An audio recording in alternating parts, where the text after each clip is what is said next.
You know, we weaken the gospel so much. That's why many people are not interested. Many people are fighting the church. It's not necessarily all those people are wrong. Let's be honest. It's the way we've displayed Christianity.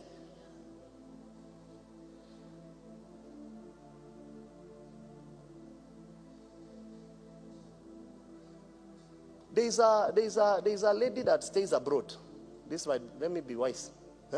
That's always speaking against some people in a vernacular language. What's that lady's name?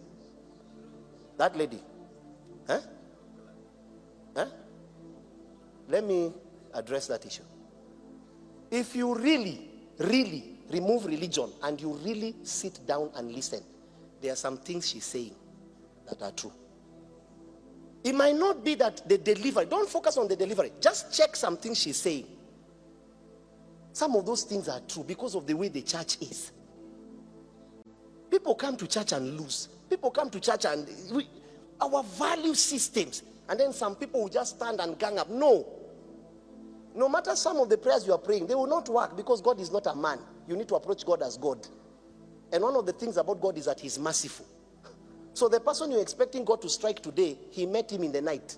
And he said, I'm sorry, Dad. That statement was blotted. So you will need to deal with your enemies and don't force your enemies on God. Some of you think because you hate someone, God hates them because you hate them. What kind of God is that? And when you listen to that, I've had one or two places. Some of the things, the issue is just the delivery because, you know, so just don't focus on that. That's what we need to correct. You can tell there are some things. The delivery is that there is some things, but I can tell you there is something she's saying. And if we can just come together and be honest and say, this is where we made a mistake. But when the church is corrected a little bit, we shout. Now, the church came out when the government said that there is a bill, right? I wanted to do the bill. They sent, I won't say much, and cut off our system. Because I wanted to address the bill. You know me, I'm not part of the people that, now, a pastor was sending me a message. The church is in danger. I said, which danger? Tell me the danger. He says, there is a bill that's coming out. The government wants to. I said, what's that? What does the government want to do? I said, that's good. When I'm busy shouting in State of the Nation, how many pastors shout with me? It's a nation state. Deal with it. It's a nation. I realize that the pastors, most of them come together only when it has to touch the church. When it touches the economy, the church is absent. When it touches businesses, the church is absent. Now, the church came together because of the bill. So someone was sending me a message, man of God, we need your voice. To do what? You don't need my voice. Take your own voice. When I was investing on my voice, where were you? Go and invest in your own voice. Start a YouTube channel. And notice, record and find out if you listen yourself after you have preached. We need to look at the bill. I've looked at the bill. Let's address one issue. We can't be saying the government is wrong in everything. Let's look at the bill. What is the reason that has incited the bill? I've read the bill. Sasa, until today, we are paying people to do this.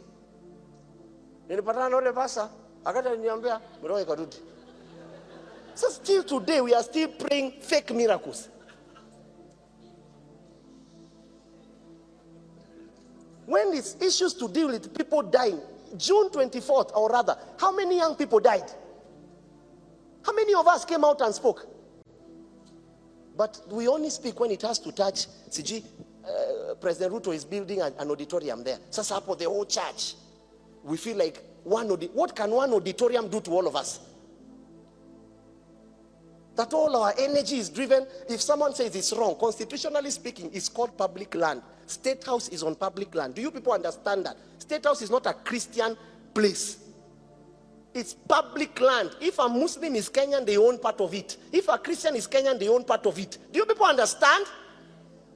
So don't try and you bring things here. That's why Jesus knew. He says, even though I'm king, I'm not king of this realm only. He says, when it comes to this realm, give to Caesar what belongs to Caesar. Don't fight governments. Can't be coming and say, don't pay tax. Even if you are the president yourself and someone says, don't pay tax, will you not arrest them? Jesus didn't show us that way. He says, give to Caesar what belongs to Caesar. Don't fight. And then you give to God what belongs to God.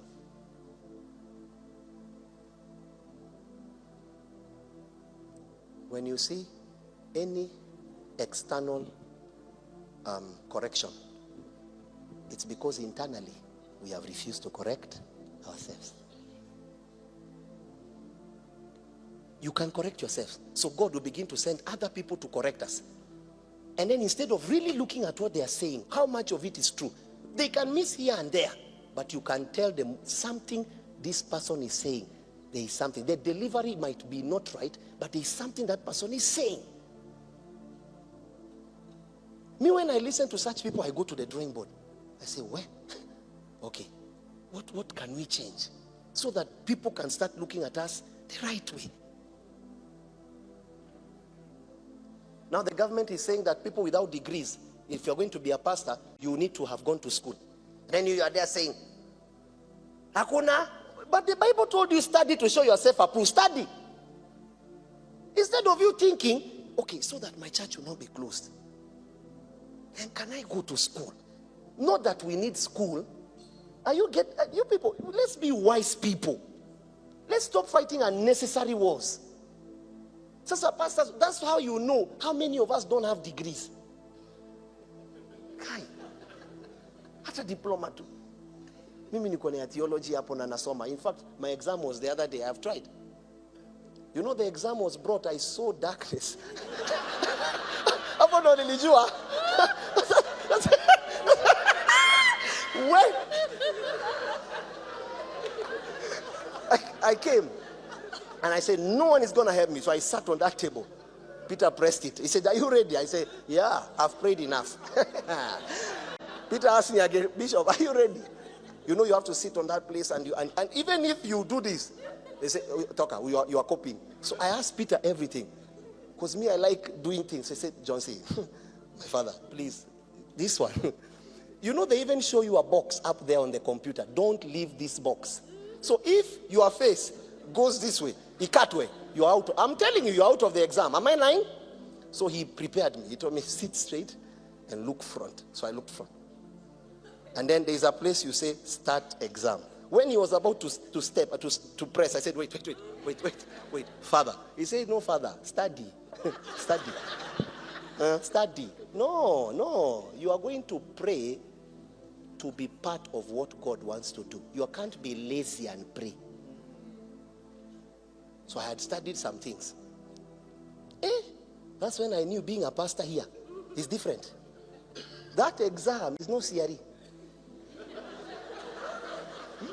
No. I sat there. And then he did the first press. He said, it came alive. I was just seeing. I said, God, what is this? I read it. I said, Father, thank you. I thank God because I had tried. And by the help of God, when the exams come out, I will show. So that you know your pastor is not stupid. You know, some of us have stupid pastors. Why do you complain over a degree?